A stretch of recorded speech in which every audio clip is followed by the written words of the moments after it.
I want to teach you how to sell so good, people will literally pull out their wallets and say, take my money. But before I give that method to you, you must make one promise to me that you will only use this method for good.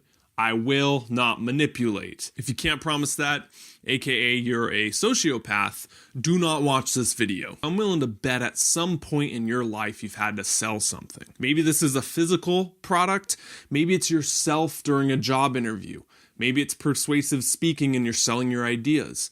What would it look like if you had a formula, sort of a master key in your back pocket that you could pull out, put in the lock, and it would work every time? I want to teach you that simple 4-part formula in this video that's going to work next time you have a sales pitch, an interview. In fact, what you've been watching for the past minute or so has been that very formula that I'm going to teach you. If you're still watching and I have your attention, proves it works. Last thing, credit where credit is due. This is a concept I picked up from Mike Del Ponte on the Social Triggers podcast. All right, now let's jump into these 4 P's on how to convince anyone how to buy what you sell. The first one is promise. You know, advertisers who spend millions of dollars on a simple 60-second commercial say that if they can't hook someone within that first 5 seconds, they might as well have not even filmed the next 55. Movies, the opening scene, directors stress about for months on end getting right because they know that sets the tone for everything else they're about to do. Well, with you, whatever you're selling, again, job interview, physical product, ideas,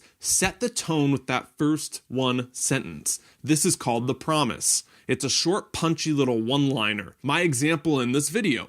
Today I'm going to teach you how to sell something so good, people will pull out their wallets and say, take my money. That sets the tone for what's about to come. You know it's about selling. You know what this video is about. Once you do that, you move into the next P. The next P is the picture. Mike Rowe, the guy from Dirty Jobs, he told a great story on the Tim Ferriss podcast on how he got into television. He went on a bet with his friend to an audition to sell for QVC. You know, the late night infomercials where they're trying to get you to buy jewelry that no one needs and no one would actually wear. He was that guy selling at 2 or 3 in the morning. So he walks into this job interview, again on a bet. His friend said, if you do it, I'll do it. And they didn't ask him about his background, experience. They just held up a pen and said, sell this to me. What Mike Rowe did in that moment got him the job. He didn't talk about the pen and say, well, it's got a fine ball tip to it.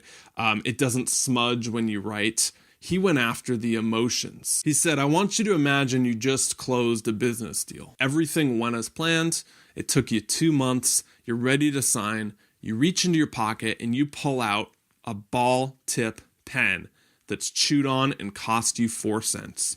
What impression does that leave on the person? What does that say about who you are? What does that convey about your future business deal? Now I want you to picture the other hand. You have this pen that's perfectly designed, German engineered, writes like a feather, and you give that to them to seal the deal. See, what Mike did that got him the job on QVC, he didn't go after the features of the pen. He went after the emotional side. He put the picture in their mind of using that pen, and that's how it sold them, leading him to get the job on QVC. You might be asking, Clark, isn't selling logical? Wouldn't you want to convince someone on the reasons they should buy your deal? It's a better deal than the competitors? No. You don't want to do that. We actually buy with our emotions, human beings, and then we justify with logic. So if you really want to convince someone, go after the emotional side of them. My example in this video, I said, look, if you're watching this video, I'm willing to bet you've had to fill in the blank, a job interview, sell something in person,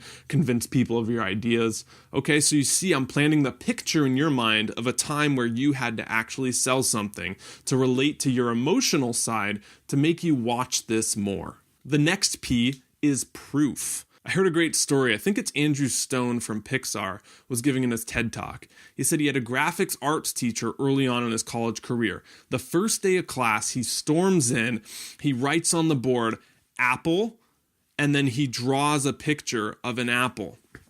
He says, this is the #1 rule of graphic design. Don't do this.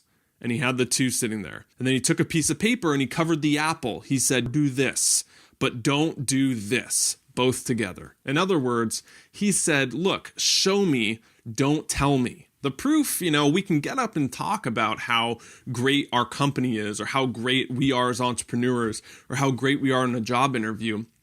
We can tell all we want, but people really want the specific examples, the stories, the emotional side, again, of times where you've made that happen. Show them, don't tell them. The last P in this is your pitch. Now, this is where a majority of people who get that mindset that, okay, I'm going to sell something, they focus 90% of their time on this component, and they miss those first 3. What's the problem? If you don't master those first 3 right there, this doesn't even matter. In other words, if you have a video where you lose people in that first 5 seconds, like the TV commercials we spoke about, why even film the next 55? Let's just say you did all those, you get to this one, the pitch. What do? I'm not going to spend time here going over the 7 psychological triggers of why we buy, with scarcity, social proof, credibility, all those things that we generally hear about when we're selling something. You can research those and you probably know a lot of them already. What I want to say here is just my biggest tip. There's the notorious jam study where they have jams in supermarkets and they presented people with 34 jams. What they noticed is that more people stopped, but less people buyed. And that when they only had a setup display of 4 to 8 jams, the conversions went through the roof. In other words, when we're overwhelmed with the decisions, we don't do anything. What I've found most effective is a single call to action. When you do a pitch, don't give them 20 things to act on. Don't give them 5 things to act on. Give them one thing you want them to do at the end of your video, at the end of your article, in your social media post. Have one call to action, maybe 2, that's pushing it, that you want them to do at the end of whatever you're selling, and that's a better way to convert people. So here's my pitch to you, all right? If you like this video, if you learned one thing that's new, go down below and hit that thumbs up button. If you hit the thumbs up button, share this video with anyone who you think could benefit. That's the only call to action I want. Just share this video with someone you've either know is in sales or that you've talked to about persuasion or sales with. Until next time, thank you so much for watching this video. I'm Clark. Stop settling, start living.